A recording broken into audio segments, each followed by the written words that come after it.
এক রাজার দুই রানী, আর দুই রানীর ঘরে আলো করে আসে দুই রাজকন্যা। কোনো সাধারণ রাজকন্যা নয়, আল্লাহ তাদের ভিতর দিয়েছেন অলৌকিক শক্তি, চাঁদ ও সূর্যের শক্তি। কিন্তু রানীরা একজন আরেকজনকে সহ্য করতে পারেন না, আর সেই সুযোগ নেয় এক খারাপ জাদুকর। চমৎকার এই কাহিনী জানতে শেষ পর্যন্ত দেখুন। আর এমন গল্পে আপনার নাম দেখতে চাইলে কমেন্টে লিখুন আপনার পছন্দের নাম। সবচেয়ে সুন্দর কমেন্টকারী নাম নিয়ে লিখা হবে আরেকটি অসাধারণ গল্প। তো চলুন শুরু করি।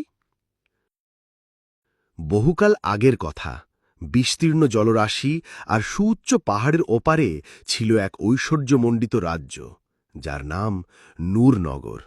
নূরনগরের রাজা জামির ছিলেন ন্যায়পরায়ণ ও প্রতাপশালী। পুরো রাজ্য তাকে ভালোবাসত, আবার ভয়ও করত, কারণ তিনি অন্যায় পছন্দ করতেন না।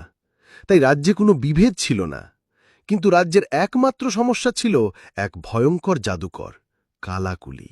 সেই নূরনগরে প্রায়শই হামলা করত, কিন্তু রাজা জামিরের প্রতাপের কারণে খুব বেশি ক্ষতি করতে পারত না।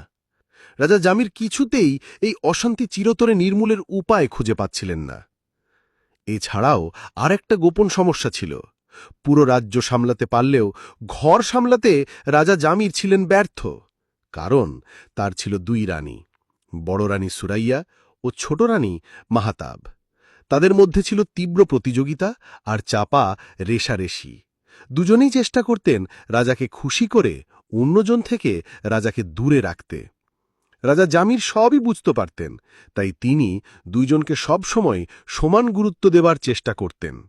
তবুও যখন রেষারেষি কমছে না, দুইজনকে আলাদা দুইটি মহলে রাখার সিদ্ধান্ত নিলেন। এভাবে